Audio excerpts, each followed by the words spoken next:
Esta es una producción de Grupo Fórmula. Encuentra más contenido como este en radioformula.mx. El doctor Luis Carlos Ugalde, director general de Integralia Consultores, esta empresa de análisis de riesgo político, está en la línea telefónica. Doctor, te saludo con mucho gusto, como siempre. Habitualmente conversa José contigo, conversamos contigo los días jueves, pero en esta ocasión nos llama la atención porque tú tienes una visión, una postura que me parece interesante, muy importante respecto a esto que está ocurriendo en Oaxaca, ahora en Tabasco, pero que además pinta pues para ser imitada por más entidades en la República Mexicana. Y está el cuestionamiento, ¿no? ¿Y qué pasa con todo ese sector productivo que a esto se ha dedicado? Es decir, ¿es el camino correcto para proteger la salud, el prohibicionismo así a rajatabla? Luis Carlos, ¿cómo estás, doctor? Carlos, muy buenas tardes. Buenas noches, Carlos. A mí me parece que son las típicas reformas legales que sirven para muy poco, pero que le permitan a los legisladores sentir que han cumplido y les permite colgarse medallas, dar entrevistas y pensar que ahora sí le están cumpliendo a la población mexicana. Y son medidas que a los pocos años prueban que no sirvieron de nada. Con frecuencia pueden ser declaradas inconstitucionales por la Corte meses después, pero claro, aquellos legisladores que hoy en Tabasco y hace 2 semanas en Oaxaca las promovieron, ya habrán tenido tiempo para hacerse campaña, y dentro de algunos años, cuando se demuestre que sirvieron de poco, no estarán para dar cuentas de sus actos. Y déjame simplemente decir lo obvio. ¿Tú crees, y quienes nos escuchan creen, que por prohibirle a un menor de edad comprar una sopa Marucha, o comprar un sobre de pasta, o comprar un jarrito de sabor grosella en la tienda, eso va a hacer que mejore su alimentación y que disminuya el problema de obesidad? Creemos que ese es el tipo de medidas visionarias que nos van a hacer a combatir una pandemia en México que efectivamente nos cuesta como 120,000 millones de pesos al año. Esto es verdaderamente ingenuo, porque primero, como tú dijiste, esta ley, estas reformas son imposibles de cumplir. Casi 30 o 40% de los productos que vende una miscelánea o una tienda de abarrotes son altos en calorías. De tal forma que cuando entre un muchacho de 16 años y medio a la tienda y entre muchas cosas ponga una sopa Marucha y ponga un yogur y llegue a la caja y traiga muchos productos, la cajera va a tener que estar seleccionando cuál sí, cuál no. Luego le va a tener que pedir pues la credencial del INE, ¿qué tal si tiene 19 años y parece de 17? Y si la trae, si no la trae, ¿y cómo le vamos a hacer cuando alguien vaya a un puesto en un mercado público?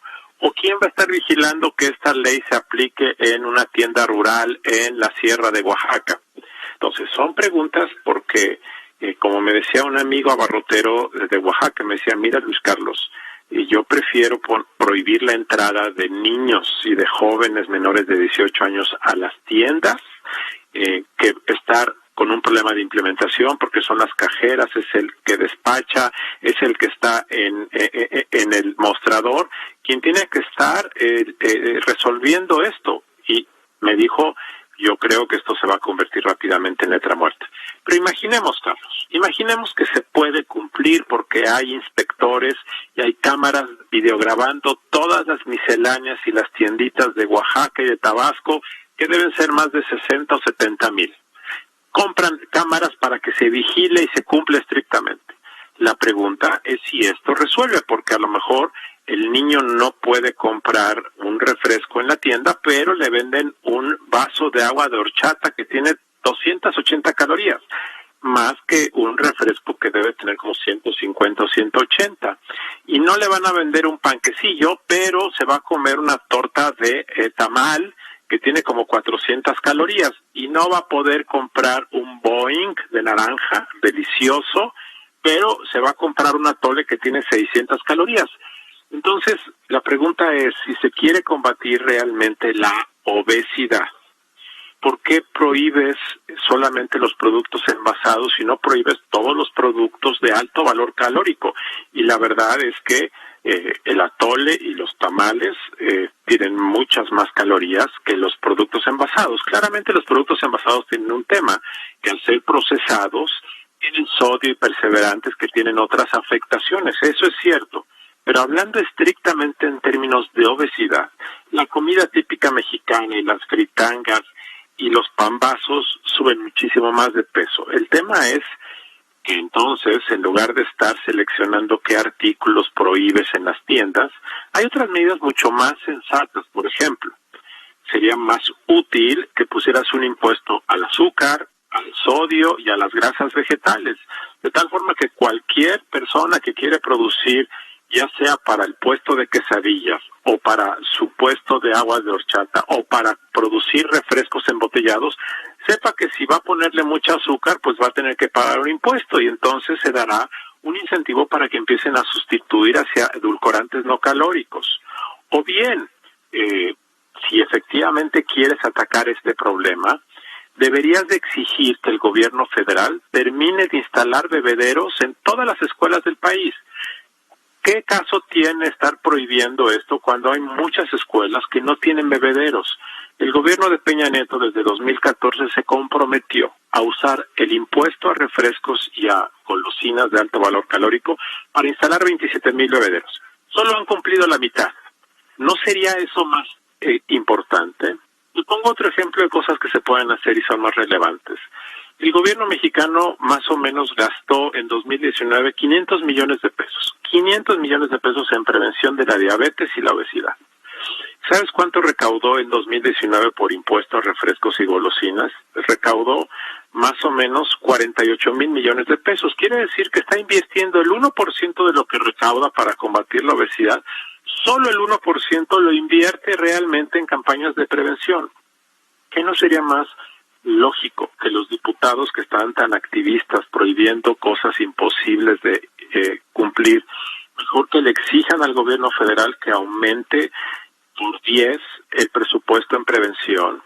Y así podemos dar una serie de medidas que son más relevantes, son más pertinentes, que estar prohibiendo cosas que no son prohibibles para solamente colgarte una medalla y no resolver nada en este tema tan grave para el país.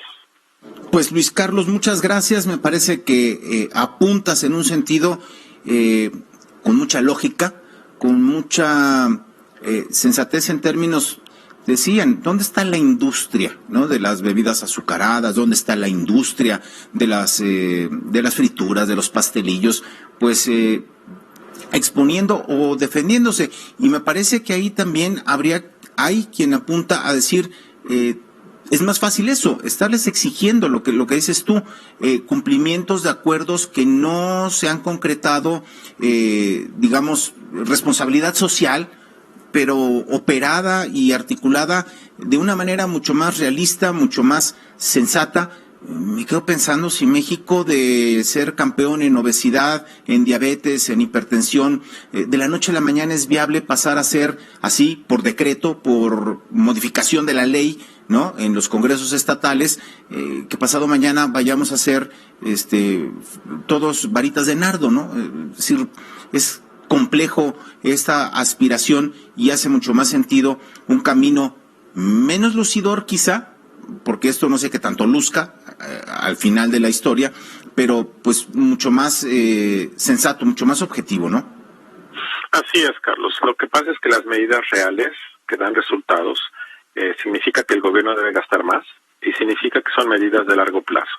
Construir 10 o 15,000 bebederos en escuelas cuesta mucho dinero y a este gobierno le interesa poco gastar en programas que no son prioritarios para él.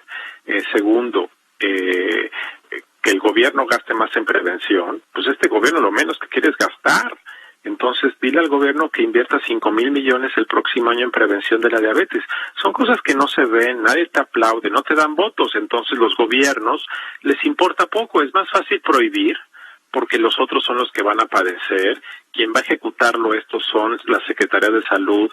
Los legisladores que aprueban y votan estas leyes sin sentido no son los responsables de ejecutar nada, de tal forma que es muy fácil votar, salir y decir que ahora sí cumpliste. instalar espacios de activación física en las escuelas. Imagínate, tenemos escuelas que ni siquiera tienen sanitarios, Carlos, y luego salir a decir que tienen que dar educación física parece una extravagancia en un país como México. Sin embargo, eso es lo que realmente daría resultados dentro de los próximos 15 o 20 años. ¿A qué político le importa dar resultados en 15 o 20 años cuando lo que quieren dar resultados es para 2021? Y así podemos ir dando ejemplos. El gran problema es que se puso un impuesto especial a bebidas y alimentos con alto valor calórico en 2014. Se ha recaudado mucho dinero, el gobierno se ha llenado los bolsillos, no ha destinado ese dinero para el problema de la obesidad. Y por cierto, la obesidad creció entre 2014 y 2018. Entonces, no vemos que estas medidas aisladas den resultado y tiene que hacerse una política de mediano y largo plazo de forma global, pero desafortunadamente el prohibicionismo es una frivolidad en el sentido de que se queda en la superficie sin ir al fondo de los problemas. Luis Carlos, muchas gracias, doctor. Gracias, Carlos. Buenas noches. Buenas noches. Nos escuchamos el jueves, si a ti te parece bien. Director general de Integralia Consultores, empresa de análisis de riesgo político, el doctor Luis Carlos Ugalde. Esta fue una producción de Grupo Fórmula. Encuentra más contenido como este en radioformula.mx.